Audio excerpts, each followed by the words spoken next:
C'est une nageoire de tortue. Excusez-moi, c'est fait avec du corail noir? Et ça, c'est pourquoi?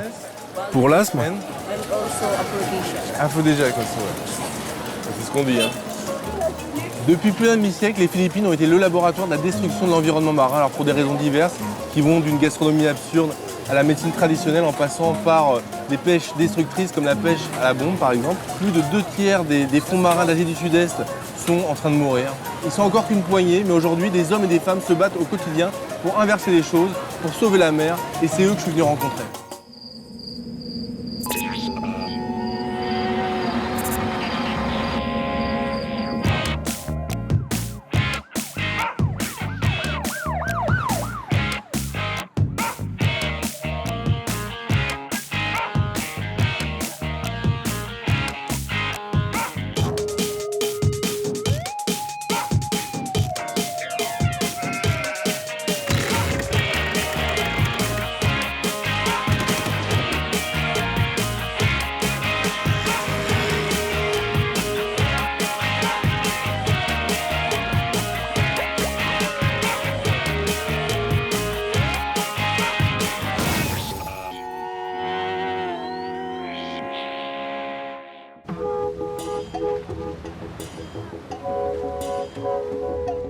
Les Philippines sont une nation archipel où s'égrènent plus de 7000 îles. Mer de Chine, île Sulu, baie de Manille, ces noms résonnent en moi comme des légendes de piraterie et de jonques englouties. Découvert par Magellan puis colonisé par l'Espagne et les États-Unis jusqu'en 1935, le pays et ses mers ont été victimes de toutes les convoitises. Les fonds marins sont aujourd'hui exsangues et doivent être sauvés. Un défi d'envergure pour enrayer une destruction autant liée à la survie de la population qu'à une corruption à grande échelle.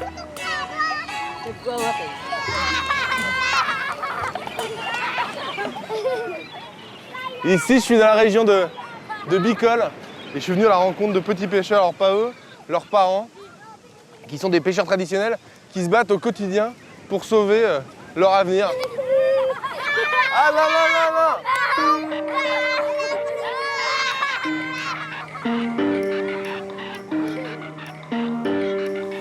non! Sur cette côte, avant d'être un métier, pêcher est indispensable à la survie de la communauté. Les hommes lanternes pratiquent une pêche ancestrale, aujourd'hui menacée par la pollution. Hello. Hello. Hello. Tu peux voir ça? C'est une lampe à pétrole. Ça c'est pour moi. Ah, c'est bon comme ça? On pêche en poussant le filet posé sur le fond. Parfois, il faut le lever et le secouer pour enlever les algues. Il y en a partout. Si on a des crevettes, des poissons ou des crabes, enfin tout ce qu'on peut attraper, on le met dans cette poche. Bon, vas-y donc, on va essayer.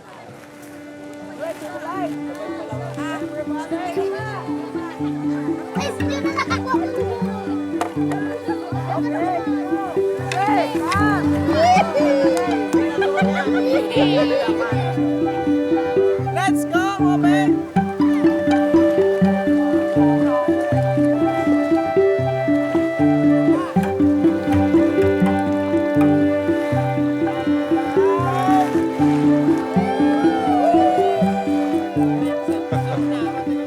Ce n'est que le début de la saison des crevettes. Au plus fort de la pêche, on peut compter jusqu'à 1000 pêcheurs dans la baie. Depuis quand ça existe cette pêche là, comme ça, au filet? Dans mes souvenirs, ça a toujours été comme ça la pêche ici. Moi, j'ai commencé, j'avais 15 ans. Maintenant, j'en ai 36.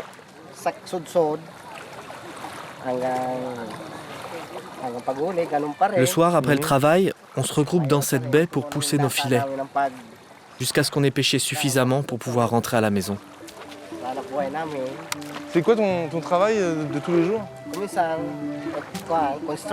Moi, je suis maçon et électricien dans le bâtiment.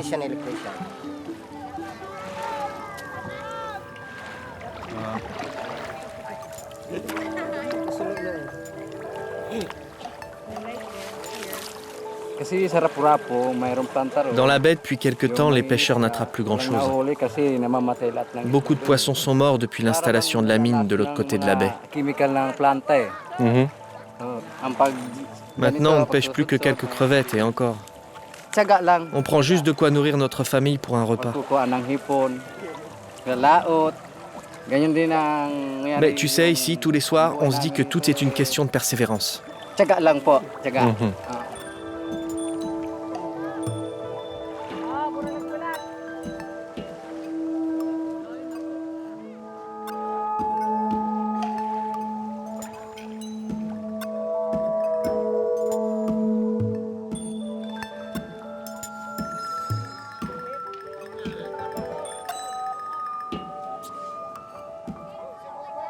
L'avenir des pêcheurs est menacé par la mine.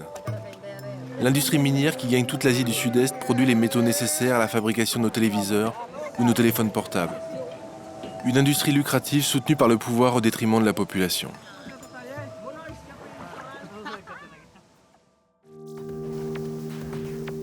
Direction Rapurapu, l'île où la compagnie minière australienne Lafayette extrait l'or, le zinc et le cuivre. Suite à plusieurs accidents pourtant prévisibles qui ont causé des dommages graves sur l'environnement, une poignée d'hommes se mobilise et résiste au lobby minier pour sauver leur avenir. Oula, qu'est-ce que c'est? C'est des clandestins. Hello. Ah, Lafayette. Tu vas à la mine Lafayette? Yes. Oui, Lafayette. Mais pas pour travailler. Ils m'ont pris pour un ouvrier de la mine. C'est quand même moyen comme ambiance dans la région.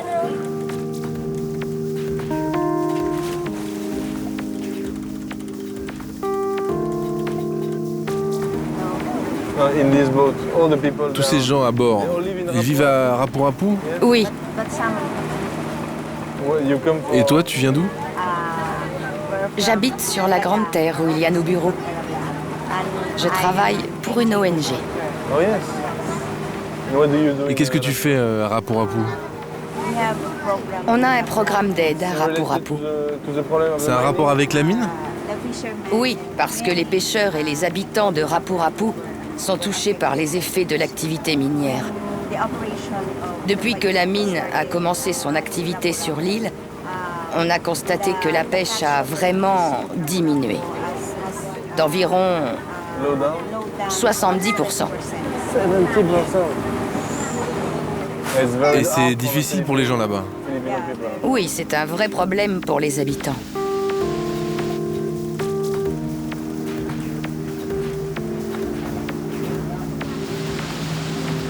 Tu veux bien lever tes lunettes? Parce que je te connais. J'ai vu ta photo sur internet. Tu es pêcheur, c'est ça? Oui, tu manifestais contre la mine. Ouais, je me souviens. J'ai entendu parler du problème de la mine à Rapurapu. Comment tu t'appelles? Antonio Bacedas. I am Jérôme. Et je peux aller pêcher avec toi? Tout a commencé en 2005. Pour extraire le minerai, Lafayette a recours à du cyanure, une substance hautement toxique dont le retraitement dans des bassins sécurisés a été négligé par la mine. On longe les côtes de Rapurapu. On approche de la mine.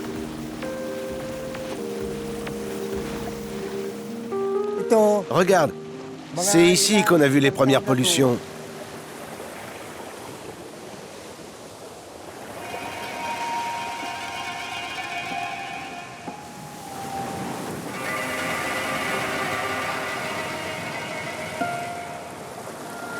La couleur. Hein.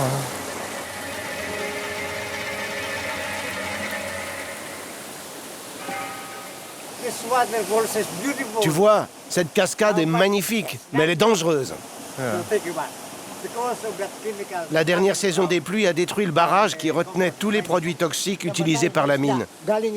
Maintenant, quand il pleut, les bassins de la mine débordent.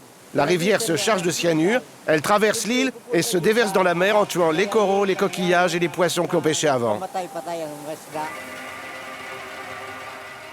Les analyses effectuées par l'État philippin recensent des taux de cyanure 633 fois plus élevés que la normale. Le cyanure, qui n'a qu'un faible pouvoir de dilution, poursuit en silence la destruction des organismes marins de la baie pendant des années.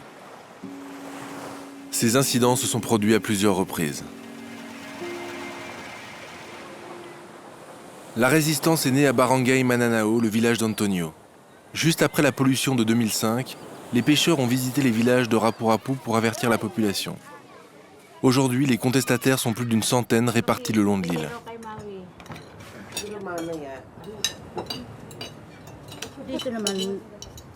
Les gens ici sont très proches les uns des autres. Ils s'entraident. Quand la mine s'est installée, les villageois se sont unis pour lutter contre la mine. Que ce soit au niveau national, provincial ou municipal, personne ne nous aide. Nous ne pouvons compter que sur nous pour mener ce combat. Car nous seuls connaissons les effets de la mine sur notre île. Nous seuls vivons tous les jours avec les difficultés. Ceux qui nous dirigent ne connaissent pas notre situation dans les villages sur l'île. Ils sont loin d'ici. Nous voulons que notre action remonte jusqu'aux autorités du pays. C'est là notre espoir.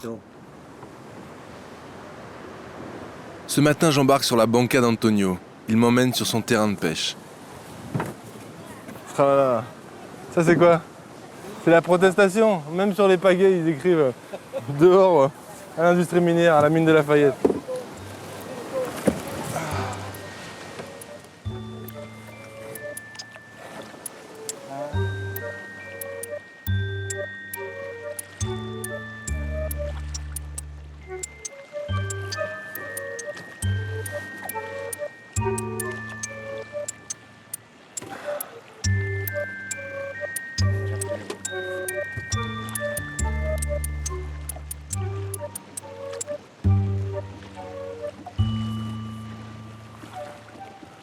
Il n'y a pas beaucoup de poissons, hein. Il n'y en a plus.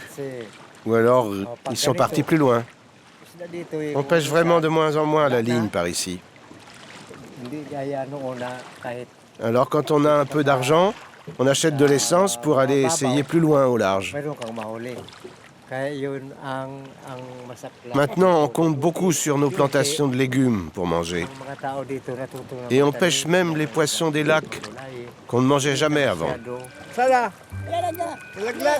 j'ai un poisson. Ça compte pas. Celui-là, il est tout petit. Voilà, un petit rapu-rapu. Voilà, ça sonne comme le nom de l'île. C'est un bon présage. Ce poisson deviendra grand.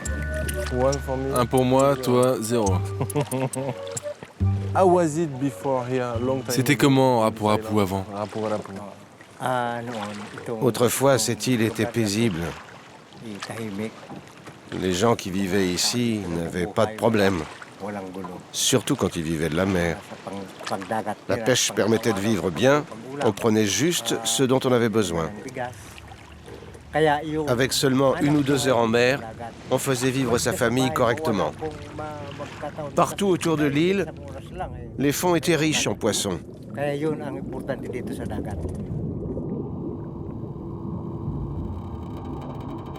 Sous l'eau, le désastre est évident. Quasiment aucun poisson, les coraux sont étouffés sous les algues et la présence d'oursins en nombre évoque un déséquilibre certain. L'activité minière est sans nul doute en partie responsable de cette destruction. Mais il faut garder à l'esprit qu'en Asie du Sud-Est, des milliers de pêcheurs locaux pêchent encore à la bombe et au poison. Un fléau largement aussi grave que la pollution industrielle.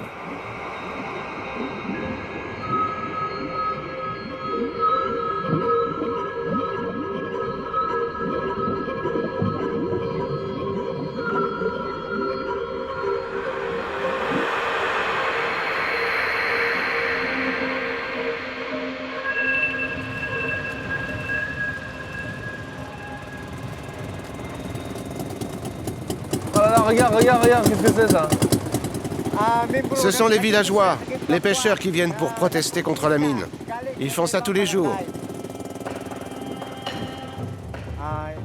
Au début de nos manifestations, en 2005, nous avons obtenu des suspensions d'activité de quelques mois. Mais après quelques temps, l'activité a repris sans qu'ils réparent le barrage et sans contrôler les fuites. Ils sont vraiment pas nombreux. On se demande l'envergure, l'impact que peut avoir leur action contre le lobby minier. On va les accompagner jusqu'à la mine.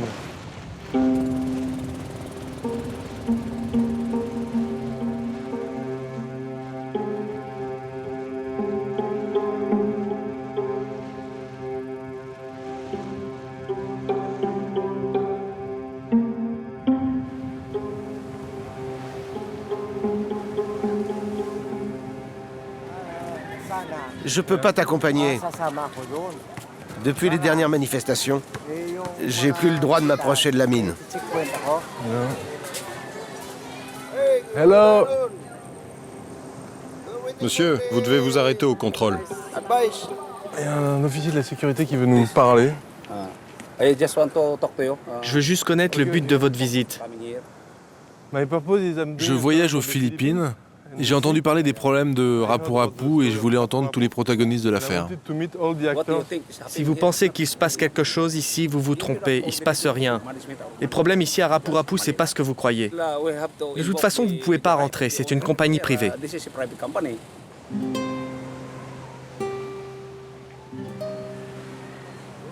Les responsables de la mine réfutent toute culpabilité. Lafayette a pourtant été condamné à payer une lourde amende par la justice philippine avant d'être autorisé à reprendre l'exploitation. Une décision qui inquiète les pêcheurs et les ONG.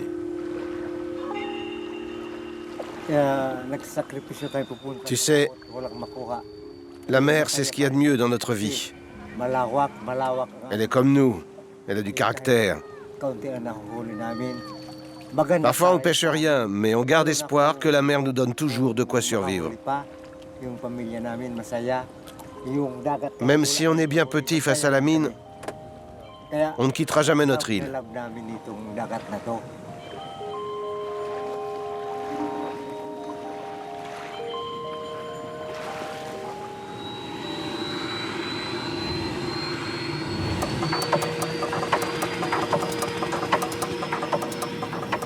Je prends la direction de Palawan, aux côtés de Jacques Branlec, véritable aventurier des mers du Sud et breton comme moi.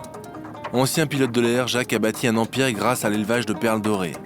Avec une production de plus de 800 000 perles par an, il est aujourd'hui l'un des premiers producteurs mondiaux. Au-delà des chiffres et du luxe, je suis venu à la rencontre d'un homme qui a su développer une industrie respectueuse de l'environnement. C'est quoi ton premier rapport à la mer? Élevé au bord de l'eau, puisque la famille avait une ferme ostréicole dans la rivière de la Pincée. Toi, t'es de Saint-Paul-de-Léon, c'est ça? Ouais. La région de Portsdone où la vase est plus molle que les fesses de mémé.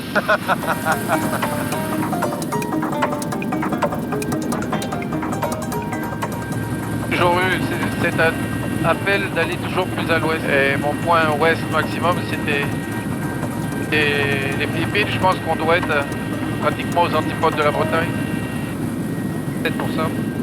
Ça te fait rêver, t'as encore tous ces noms, de détroit de Mindoro, la mer de Chine, tout ça? Tu vas voir, plus on s'enfonce vers Palawan, plus on va être entouré de centaines d'îles qui sont toutes aussi belles les unes que les autres, et il y a une magie dont on se lasse pas. Ah là.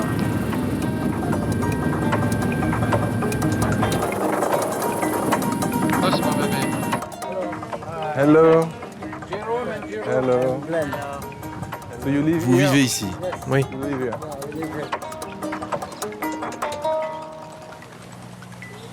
Donc ils sont combien à vivre sur l'île en tout là?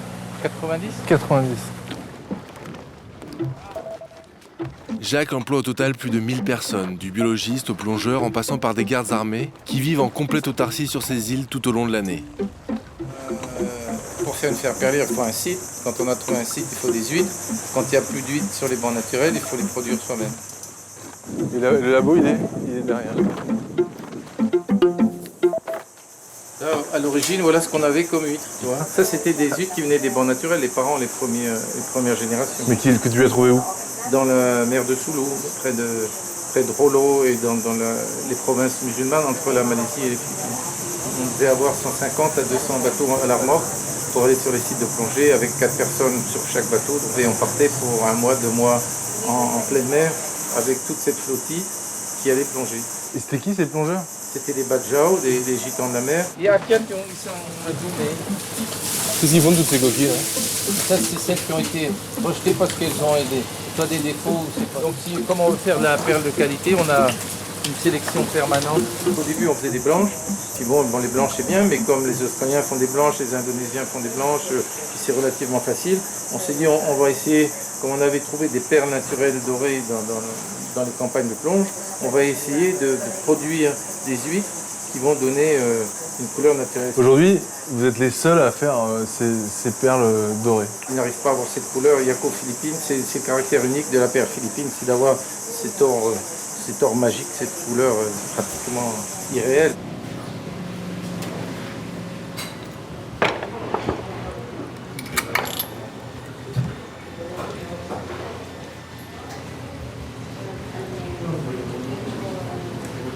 Cette couleur dorée, elle vient de ce manteau-là. D'accord. Alors on va prélever des greffons à l'endroit où l'huître est la plus dorée possible pour déclencher le processus de biominéralisation à l'intérieur de l'organisme de l'huître. De ce moment où l'huître est greffée, combien de temps avant d'avoir une perle? 2 ans. 2 ans. 2 ans, 2 ans et demi. Quand les paniers agissent comme des biogénérateurs qui vont voir la diversité d'espèces qu'il y a. Celui-là, il est déjà un peu pièce de musée, mais regarde, le corail rouge qui pousse dessus, des éponges. Et là, ce que tu vois, la couleur noire, c'est pas le fond qui est noir, c'est des bancs de poissons d'alevin. Ça aussi, tout ça, c'est du poisson.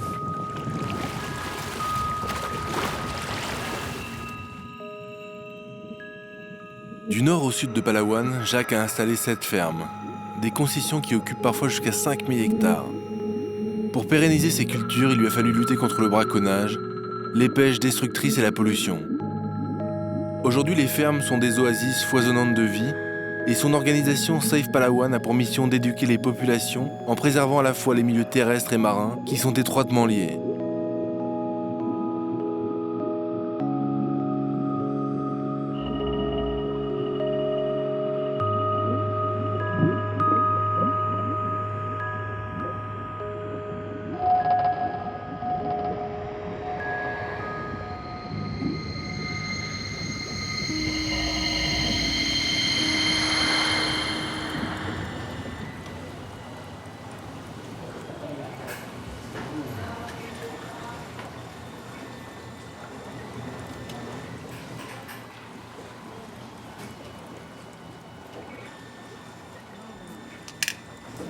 Forme parfaite, diamètre à peu près 12 mm et demi à 13 mm.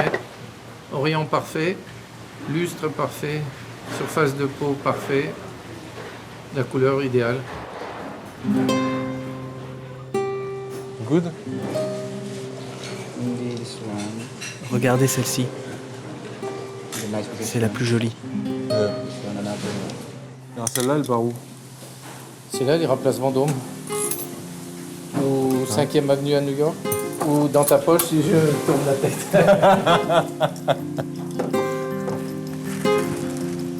Putain, elles sont hyper belles, celles-là. Si tu veux, ça fait 40 ans que je vis avec les perles et les perles me le rendent.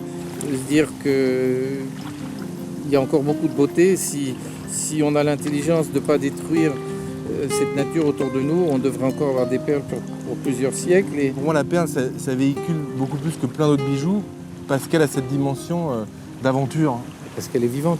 C'est le fruit qui a été doucement mûri par une mère attentive, si tu veux, et par un animal vivant.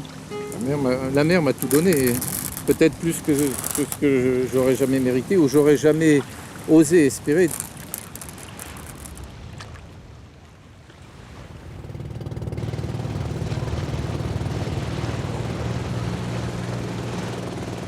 Je reste sur l'île de Palawan, mais je me dirige vers le nord, vers Coron Island. Là-bas vivent les Tacbanois, un peuple qui depuis des centaines d'années récolte les précieux nids d'hirondelles que mangent les Chinois. Pour ça, ils n'hésitent pas à escalader des falaises vertigineuses à main nue, mais surtout, ils ont trouvé un moyen de pérenniser cette ressource. C'est énorme comme endroit. C'est hallucinant. C'est une espèce de mélange entre le plaisir d'être là et puis l'angoisse de ce qui m'attend. Mais bon.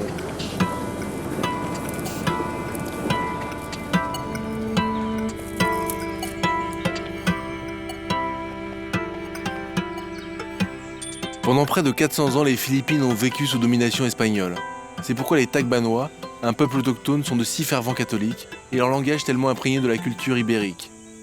Les chasseurs de nids d'hirondelles de Coronne s'appellent les bouchadors. J'ai dû faire le grand tour pour arriver jusqu'au village. En fait, c'est évident parce que c'est un des seuls, peut-être même le seul endroit plat de toute l'île où on peut installer un village. Le reste, c'est des montagnes.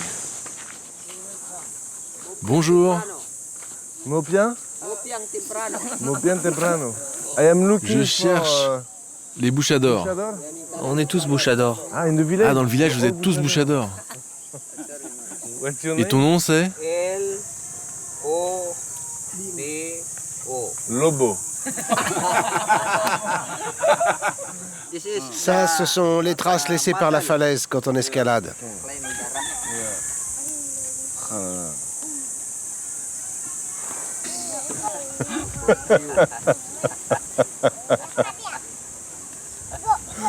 On m'avait dit que les Tagbanois c'était des rigolos, mais là, franchement, je m'attendais pas à ça. C'est ta maison? Alors, on est où ici? Ok, that's barangay. Donc ça, c'est le village. Et où est-ce que tu vas m'emmener grimper? To the cliff. Yeah. Les falaises sont ici. So we take the banca. Donc on prend les barques pour aller là, on fait le tour. Dis bonjour. Mopia. Nice here. Il y a des nids ici? Non, pas là.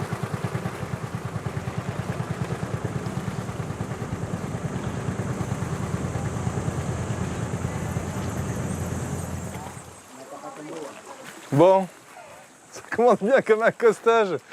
Hein, c'est le long de la falaise. Voilà, moi je vais vous faire un petit nœud de chaise à la bretonne. Ils sont cool pour les rochers. Hein. Et toi, tu vas pieds nus là-dessus?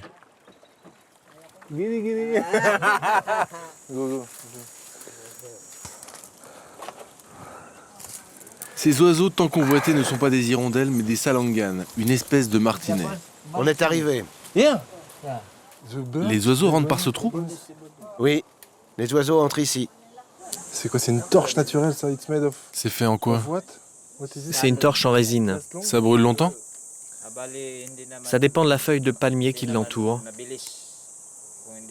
Ça peut brûler 3 heures.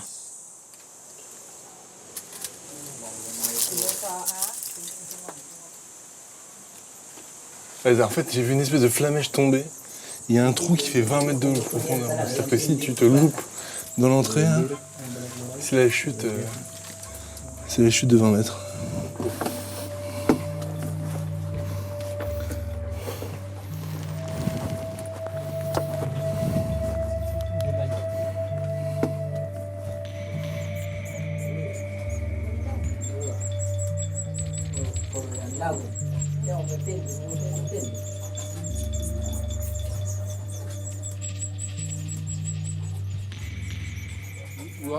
Tu vas les récolter maintenant? Oui, Ceux-là? je vais en prendre un peu ici. C'est ce genre de nid qui nous intéresse. Et tout ce qu'on voit qui brille, en fait, qui scintille sur la paroi, c'est la salive des hirondelles.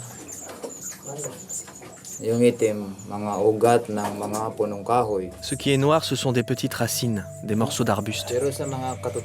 On ne va pas en récolter beaucoup ici. D'après les anciens Tagbanois, la récolte des nids doit être limitée. L'oiseau est fragile et il pourrait disparaître si on ramasse trop souvent les nids. Pour les anciens, les oiseaux ont de la valeur. Alors on limite le nombre de récoltes dans une année. C'est la tradition tagbanois, c'est ça? Oui, ce sont les anciens qui nous ont enseigné ce respect. Ah, c'est fou cet endroit. Tagbanois, ils m'ont emmené dans cette grotte pour me montrer les hirondelles, les nids, et que ce soit à ma portée. Ils vont aller maintenant en haut des falaises pour récolter les nids blancs, ceux qui coûtent le plus cher, mais qui sont quasiment impossibles à atteindre, par moi en tout cas.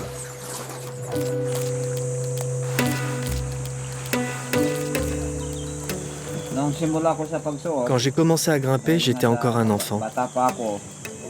Je gardais mes tongs à cause des pierres pointues. C'est mon grand-père qui m'a appris. Et depuis, je collecte des nids. À mon tour, je vais entraîner mes enfants. Au début, tu as peur, mais avec l'habitude, la peur disparaît. Tu retrouves les gestes des anciens bouchadors.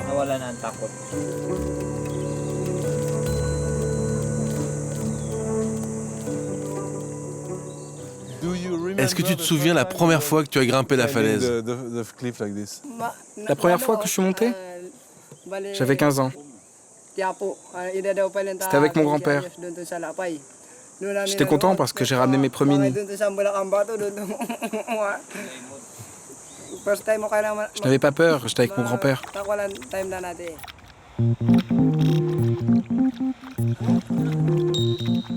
L'île de Coron n'est qu'une succession de falaises et de montagnes de plusieurs centaines de mètres de hauteur. Pour vivre sur ces terres, les ancêtres de Lobo n'ont eu d'autre choix que d'apprivoiser la verticalité et dompter le vide.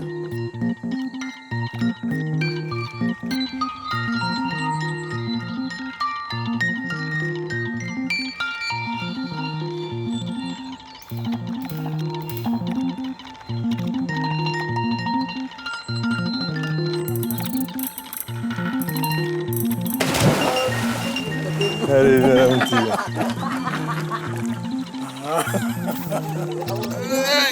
Ah, c'est lourd tout mouillé quand même. Hein. Ce qui vient avec Erwin, c'est que la moindre blague le fait partout. Moi, je peux rire pendant 2 heures. C'est énorme. Ah, c'est le trésor. Chérie. Quel moment.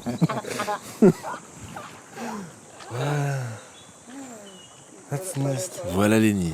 C'est la première classe. C'est très différent. Ils sont tout blancs. All white. Beautiful. Ceux-ci qui sont en altitude et vraiment sous le soleil n'ont pas besoin de structure autre que la salive des oiseaux. C'est pour ça qu'ils sont blancs, qu'ils sont purs et c'est pour ça qu'ils coûtent si cher. Les nids d'hirondelles sont une manne. Les Tagbanois vendent leur récolte à Coron. Elles sont ensuite exportées vers la Chine où l'on se les arrache à prix d'or.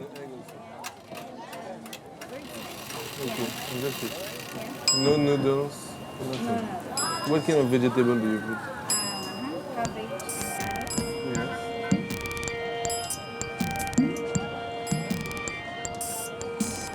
Do you buy the nest? Vous achetez des nids aux Tagbanois de Coron. Oui, seulement au bouchador. Comme lui. J'adore. The best. Les meilleurs. How much? Combien est-ce que vous achetez les nids ici? The nest here. J'achète les premières classes 150 pesos par gramme. Yes. Per gramme.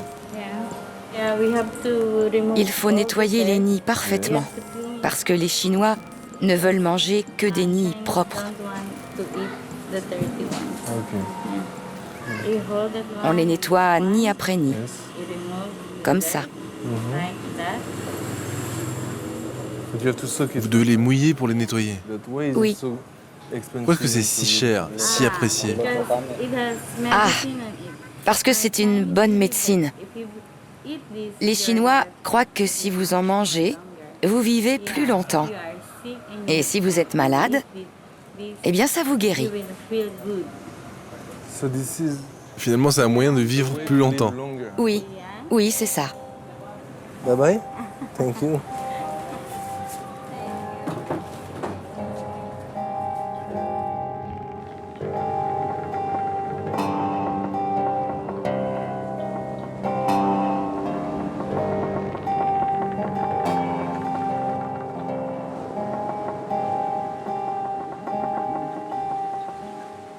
De retour sur l'île, cours de cuisine. Je goûte les fameux nids, un mets autrefois réservé aux rois et aux mandarins chinois.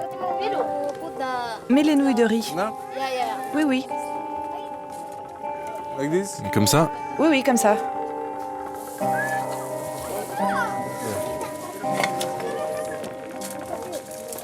Voilà. all your children? Ce sont tous tes enfants?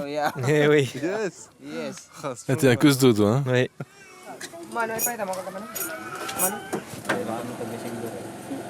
J'ai hâte de goûter parce qu'ici, tout le monde a l'air super emballé par les mini hirondelles. Like this?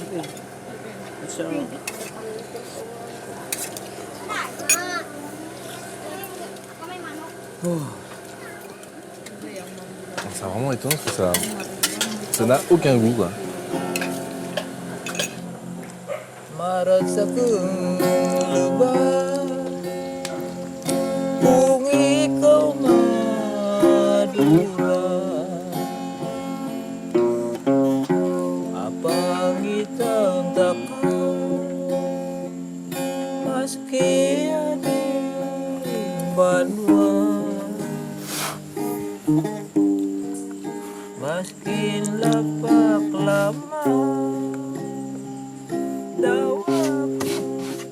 Depuis la nuit des temps, ces hommes vivent en harmonie avec la nature. Dans d'autres pays d'Asie, la majorité des récoltes de nids d'hirondelles se fait sans état d'âme et décime les populations d'oiseaux.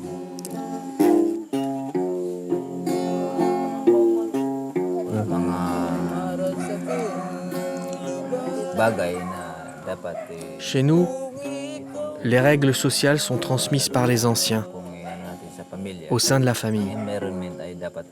C'est pareil pour la connaissance de l'environnement. Les anciens ont établi des règles pour toutes ces choses que l'on ne doit pas détruire ou gaspiller, comme les nids d'hirondelles ou le bois de la forêt.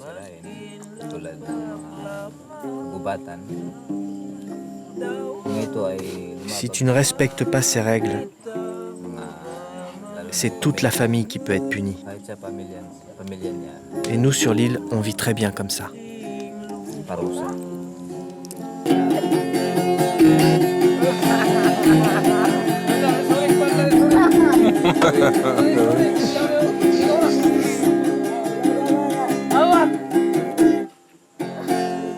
Thank you.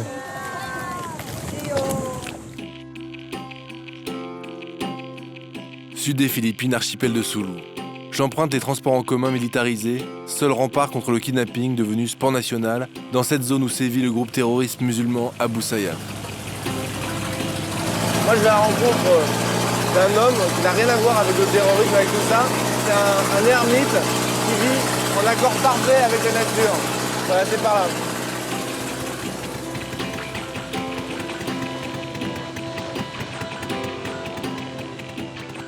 Si je suis venu rendre visite à Montero, c'est pour la relation très spéciale qu'il entretient avec des animaux marins redoutés au cœur d'une région où d'autres hommes détruisent la mer. Non.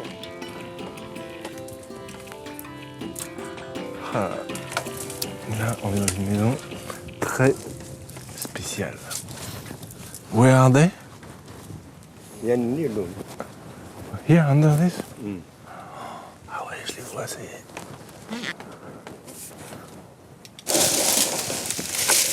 Oh là là, il y a du monde là. Les gros, ils sont un peu flippants quand même. Là, tu vois comme ils sont nombreux. Ce sont des Walo-Walo. Le soir, ici, ils sont plus de 8000. C'est la première fois que j'en vois, c'est des serpents marins, des Laticoda, qui sont des serpents donc, qui vivent à moitié dans l'air, à moitié dans l'eau. Et qui ont une particularité, c'est qu'ils ont un venin qui est sans doute aussi fort, si ce n'est plus fort, que celui du cobra. Donc il vaut mieux pas trop se faire mordre. Un jour que je plantais des algues, les Walo-Walo sont entrés dans ma vie. J'ai construit une petite hutte pour me reposer après mon travail. Un soir, je les ai vus dans ma chambre. J'ai eu peur et j'ai sauté à l'eau. Après, je leur ai dit, si vous ne me mordez pas, je partagerai la maison avec vous. I don't know if it's the same in the Quran. Je ne sais pas si c'est pareil dans le Coran, mais dans la Bible, le serpent est un animal maudit. Qu'en est-il pour les musulmans? In the Quran. Chez nous, les musulmans, le serpent, tu ne le tues pas. C'est interdit de les tuer. Tu passes ton chemin.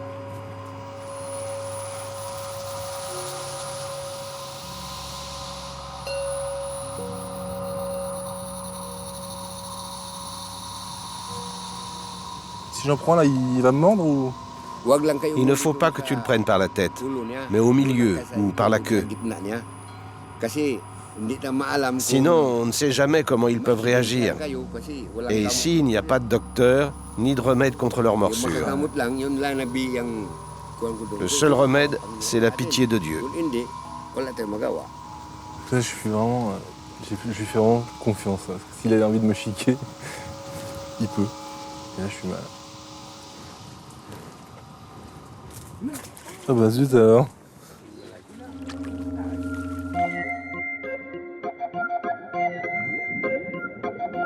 Les laticodas sont des serpents curieux et pacifiques, capables d'apnée de plus d'1 heure. Ils se nourrissent des redoutables murènes qu'ils piègent dans les labyrinthes de corail.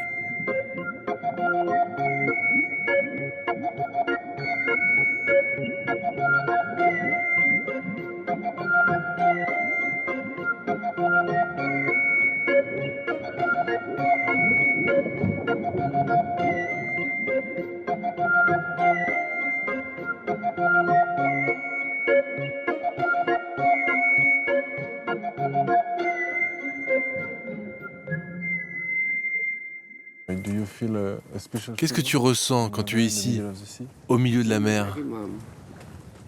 Quand j'ai fini de planter mes algues, je viens me reposer ici à midi, aux heures chaudes. J'aime être tranquille comme ça au milieu de l'eau, travailler seul. La mer, c'est toute ma vie. Je vis sur ma pirogue et ici. Si chaque jour je vois mes wallo-wallo, je suis heureux.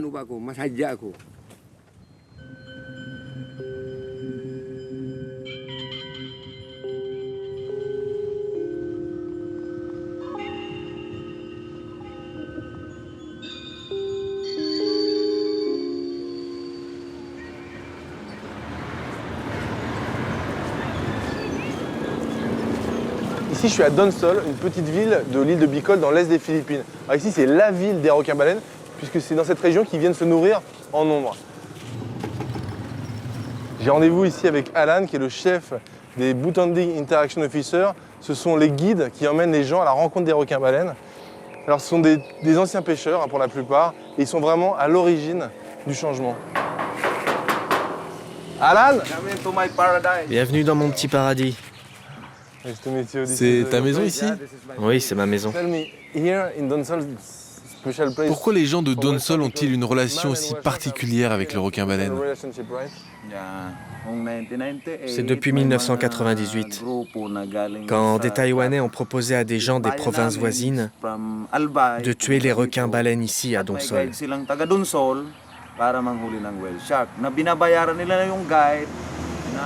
Ils leur ont promis 500 pesos par requin. Ils ont tué les requins-baleines? Oui, ils en ont tué 7. Et tu les as vus faire? Oui, ils étaient sur la plage, coupés en tranches pour pouvoir les transporter. Comment tu l'as vécu? Ça fait mal. Il n'y avait pas de loi à propos des requins. C'est pour ça qu'ils ont fait ça. Et donc aujourd'hui, le requin-baleine est protégé dans la plupart des pays asiatiques. Oui. Finalement, tout est parti de Donsol. Ah, c'est une jolie histoire. La mer est très calme ici, hein? Comment vous faites pour repérer les requins? Vous travaillez avec les pêcheurs? Oui. On connaît la zone et eux, en rentrant de la pêche, ils nous indiquent où ils les ont vus.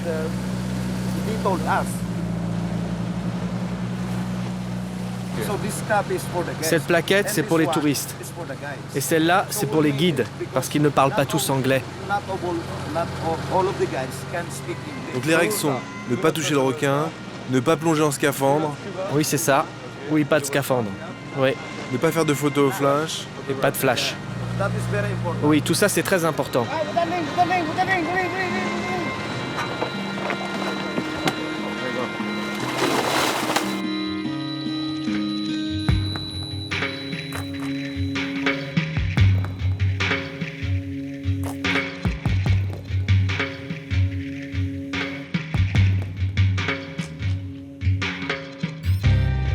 17 mètres pour 25 tonnes, le requin-baleine est le plus grand poisson du monde. Malgré sa taille, Il est inoffensif et se nourrit essentiellement de plancton.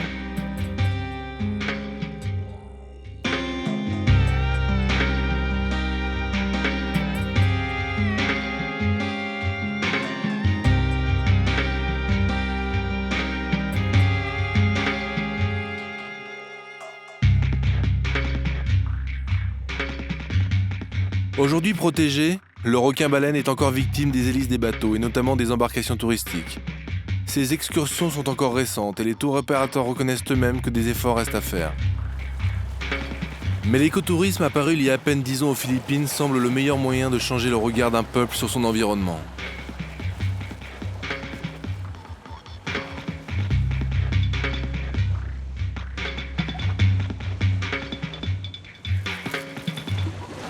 Hello. What did you feel? Alors qu'est-ce que vous avez ressenti sous l'eau? J'ai eu peur.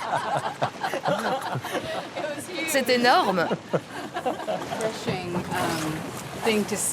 C'est vraiment plus agréable d'avoir cette relation avec eux, de nager avec les requins, plutôt que simplement les tuer ou les pêcher pour l'argent.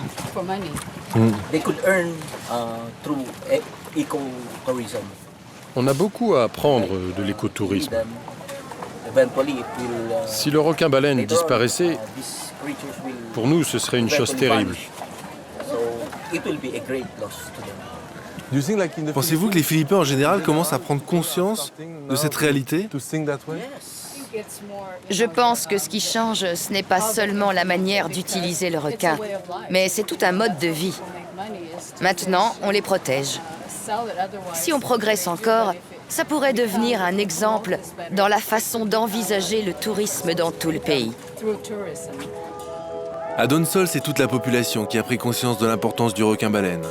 Ici, chacun tire profit de la manne touristique que représente ce poisson. Les enfants sont éduqués dès le plus jeune âge à le respecter.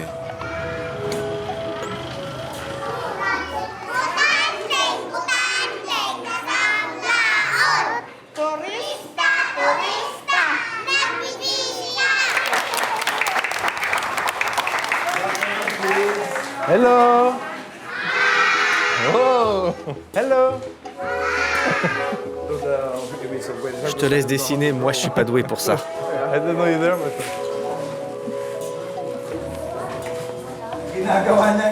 Ce que Jérôme est en train de dessiner, c'est un requin-baleine.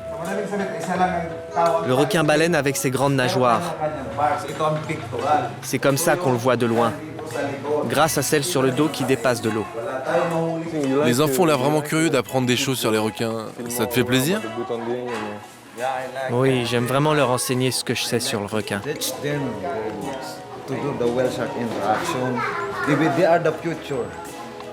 Parce qu'ils sont notre avenir. Et ils ont l'avenir du requin de Donsol entre leurs mains. C'est pourquoi je prie Dieu pour que le requin reste ici lui aussi, pour l'avenir des enfants. Qui sait, il pourrait disparaître. Alors nous devons le protéger. Pour nous. Qui a déjà vu un requin-baleine? Vous avez les boutons de nez? Un jour, j'en ai vu un sur la plage. Il était tout petit, dans un œuf. Comme ça? Comme ça? Un tout petit comme ça, t'as vu? Oh là là, il était trop mignon celui-là. Il a vu un tout petit requin-baleine comme ça. Oh là là là là. Il était grand comme toi. Hein?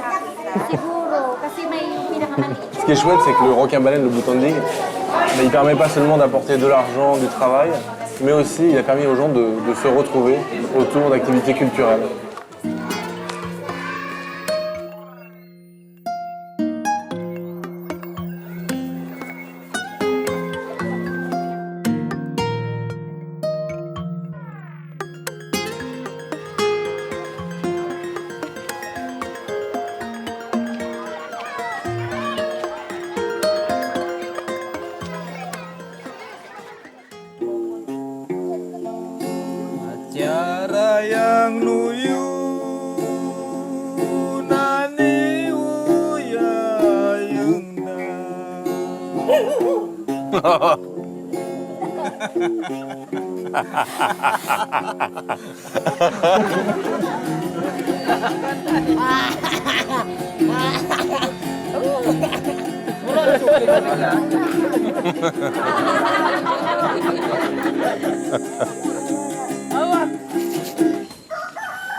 Oh, sorry.